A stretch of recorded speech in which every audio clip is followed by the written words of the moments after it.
selama kita preklinik, tentu kan bakal sering tuh kita ujian setiap minggu, seminggu 2 kali, 2 minggu sekali, ya sebulan ujian lagi gitu ya. Belum kelar ujian lagi. Pasti kita sering nanya ke temen, atau pernah at least, udah belajar belum? Aduh, belum nih jawabannya. Totonya nilai A. Nah, coba kita bahas fenomena ini ya. Kenapa sih itu sebenarnya bisa terjadi, dan sebenarnya hal itu lumrah, wajar, atau tidak baik? Yuk, coba kita cari tahu penyebabnya. Nah, tentu selama kita di kedokteran, ujian itu akan terus-terusan ya. Ada sampai kita kelar preklinik, ataupun nanti pas koas juga bakal ada ujian sih. Walaupun intensitasnya nggak akan sesering preklinik ya. Ujiannya kalau di koas lebih hands on ke pasien, kalau di preklinik kan lebih ujian teori. Nah, kita sering akan mengcompare ya, atau membandingkan diri kita ke teman dengan nanya, lu udah belajar belum? Belum nih. Totonya nilainya A. Hal ini sebenarnya kita akan melihat sebenarnya circle pertemanan kita ini, atau teman yang kita tanya ini baik atau tidak. Ada beberapa kemungkinan ya, kalau misalnya kita lihat. Teman itu bisa aja dia jawab belum, karena mungkin nggak enak sama kita. Karena kita dirasa belum belajar misalnya gitu. Walaupun memang idealnya orang tersebut bisa menjawab, oh udah nih, tapi beberapa blok ada yang mau dibantu atau enggak, atau ada yang mau diajarin atau enggak, misalnya kayak gitu. Nah, ataupun ya bisa jawab juga, belum belajar nih, ya biar cepet aja gitu. Takutnya perlu ngajarin dan belum ada waktu buat ngajarin bab baru karena dia harus belajar yang lain. Jadi singkat cerita, memang kalau untuk jawaban seperti itu sih, jawabannya bisa tergantung ya, tergantung motivasinya apa. Apakah mau biar cepet aja, nggak usah ngajarin, atau mungkin biar nggak ketahuan mau belajar, ataupun yang lainnya. Nah, tetapi di sini memang kita mau lebih melihat bagaimana sih selama kita perkuliahan preklinik di kedokteran itu mendapatkan circle teman-teman yang positif, yang saling mendukung dan juga tidak toksik. Nah, itu sebenarnya yang paling penting. Karena apa? Jika kita memiliki circle yang toksik ya, maksudnya saling menjatuhkan, atau ini nilainya A nih, nggak usah temenin. Nah, itu sebenarnya itu salah satu contoh bahwa sebenarnya itu tidak baik untuk dilakukan, walaupun hanya konotasinya bercanda ya. Karena dengan hal tersebut kurang saling bisa mendukung satu sama lain. Nah, kita perlu mencari circle-circle memang saling produktif. Di saat kita nilainya A, teman kita juga senang. Dan ya kalau misalnya nilai teman kita B, ya kita akan ngajarin karena saling mendukung. Jadi untuk mencari teman yang positif atau yang tidak toksik, bagaimana caranya? Caranya adalah kita harus menjadi yang positif dulu. Karena percaya bahwa kalau saya pikir ya, manusia itu kayak radio, tahu. Teman-teman suka, kalau di Jakarta ya, suka lagu-lagu anak muda, dia puterin Prambors. Kalau kita suka dengerin lagunya yang untuk cewek, ya mungkin channel khusus yang lagu-lagu cewek misalnya gitu ya. Nah, sama kayak kita dalam pergaulan. Frekuensi yang sama akan suka ketemu sama yang sama. Kalau misalnya diri kita ini suka gosip misalnya, pas lagi preklinik kita gosipin, oh nih si ini nih cari muka banget sama dosen misalnya gitu. Nah, kita pasti circle-nya juga sama yang tukang gosip. Karena seneng kan, sama-sama kacau ya, blablabla gitu kan. Nah, jadi kita yang tukang gosip akan bertemu sama tukang gosip.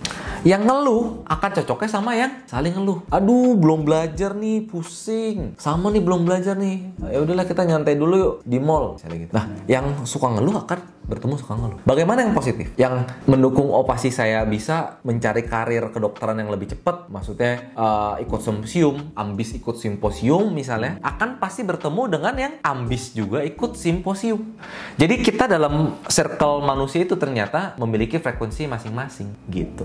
Bagaimana kita bisa bertemu frekuensi yang dalam tanda kutip dikatakan tidak toksik atau yang saling membangun, yaitu adalah dengan cara kita menjadi manusia yang positif juga selama preklinik. Di kedokteran kita berpikir positif. Kalau temennya misalnya belum lulus blok atau ujian integrasinya hair atau remed, ya kita bantu. Gimana? Ada yang kesulitan di mana? Saya ajarin misalnya gitu. Percaya deh, dengan kita saling positif dan saling membantu, ya kita akan ketemu circle yang saling membantu. Otomatis apa? Kalau kita positif, terus ketemunya teman tukang gosip misalnya ya, teman gosip, lama-lama kita melipir gak? Nyingkir gak sih? Nih orang gosip mulu. Orang gue lagi sibuk mau ikut simposium A, B, atau ikut oral presentation, dia gosip mulu, ya kan? Akhirnya apa? Kita akan minggir secara sendirinya, gitu. Jadi sebenarnya frekuensi itu atau circle-nya kita itu ditentukan oleh diri kita sendiri. Kalau kita udah merasa oh saya kayaknya udah nggak cocok di circle ini, ya udah memang kita perlu mengganti circle yang cocok dengan kita. Nah, kuncinya di situ. Bagaimana kita bisa mendapatkan circle yang positif, yaitu adalah menjadikan diri kita positif juga, yang produktif, saling memotivasi, misalnya rajin ikut simposium. Karena kenapa? Saya ambil contoh ya. Misalnya teman-teman rajin ikut simposium, terus kita punya temen circle-nya yang memang nggak mau ikut simposium, nggak aktif di organisasi, nggak aktif dimanapun, yang memang mau kuliah pulang, dia bakal ngomong apa? Aduh, ngapain sih?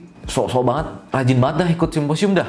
Let's say misalnya gitu. Karena point of view kan beda. Kita mau gas, yang ini mau ngerem, ya akhirnya nggak ketemu gitu. Akhirnya kurang cocok. Nah, itulah yang penting kita memperluas pergaulan kita. Kita lihat circle-circle yang menurut kita cocok. Di sini konteksnya adalah yang cocok ya. Ya kita yang cocok ya sama si A, ya cocok sama si A. Jadi kita yang cocok, caranya gimana untuk mencari circle itu? Ya dengan kita memiliki banyak teman. Mulai dari start, kita menjadi orang yang menyenangkan ke orang lain. Akhirnya kita bisa diterima ya di circle manapun. Dan hal itu akan mensupport kita juga. Jadi kita akan melihat, oh yang mana sih circle yang memang cocok dengan diri kita gitu. Kalau misalnya kita suka circle yang cocok dengan organisasi, pasti kita akan berteman sama teman-teman organisasi. Biasanya hidup mahasiswa kita bakal ketemu antar, bahkan bukan di universitas kita aja ya. Kalau kita yang aktif organisasi, kita bakal ketemu teman-teman yang aktif ambis di organisasi juga, bahkan di kampus yang lain gitu loh. Kampus manapun itu kita akan ketemu di situ. Dan akhirnya kita memiliki jejaring ataupun teman-teman yang produktif sesuai dengan POV-nya kita, point of view kita. Kita produktif di organisasi, that's good. Kita produktif ya di pendidikan, kita rajin belajar, ketemunya ambis belajar, itu bagus. Cari circle kayak gitu. Atau kita ambis ikut simposium, cari yang circle kayak gitu. Dan kayak gitu akan compound interest, tau gak? Jadi saling dukung-dukung. Oh ya, ikut simposium. Tahun depan kalau kita belum dapat info simposium, teman kita bakal bilang, Lon, lu ikut simposium ini gak? Nah, ya gak? Akhirnya apa? Dari kita mungkin lagi gak mau ikut simposium, aduh temen gue ikut nih, ikut sekalian deh, biar soalnya ada temen gitu. Ya gak? Seperti itu.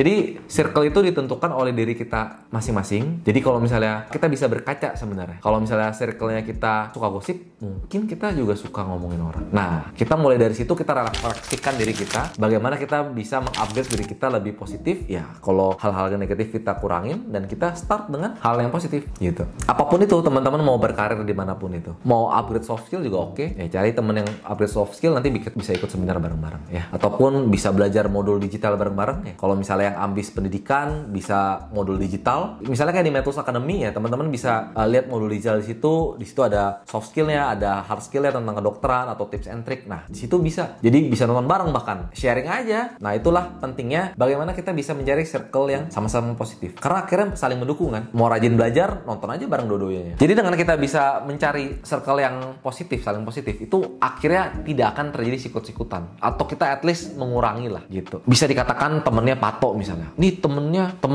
koas nih, Pato nih, soalnya dia nyari muka terus sama dosen. Nyari mukanya apa? Misalnya aktif bertanya, proaktif bertanya tentang kasus-kasus pada pasien. Itu positif gak sebenarnya? Positif kan? Tapi kalau misalnya temen koasnya yang satu males, akhirnya bakal bilang apa? Ih, nih orang patok banget gara-gara terlalu nyari muka sama dosen. Padahal orang tersebut tujuannya apa? Untuk belajar lebih banyak, studi kasus lebih banyak. Itulah penting ya, kita akhirnya dalam kehidupan akan mencari circle-nya kita masing-masing. Yang positif ketemu positif, yang negatif pasti ketemu negatif. Oke, jadi kalau misalnya ketemu temen yang meremehkan, berpikir negatif, atau apapun yang pesimis misalnya, kepanikan, ya mungkin kita bisa ganti circle. Karena karir kita berkembang itu bener deh, tergantung dari 5 orang sekitar kita. Kalau 5 orang sekitar kita saling positif, saling mendukung, pasti kita akan terdorong buat maju ya. Jadi untuk teman-teman yang nonton video ini, semoga nanti kedepannya tetap kita berteman oleh siapapun, kita berteman dengan banyak orang, tetapi pada endingnya kita akan lebih selektif ke 5 orang terdekat kita,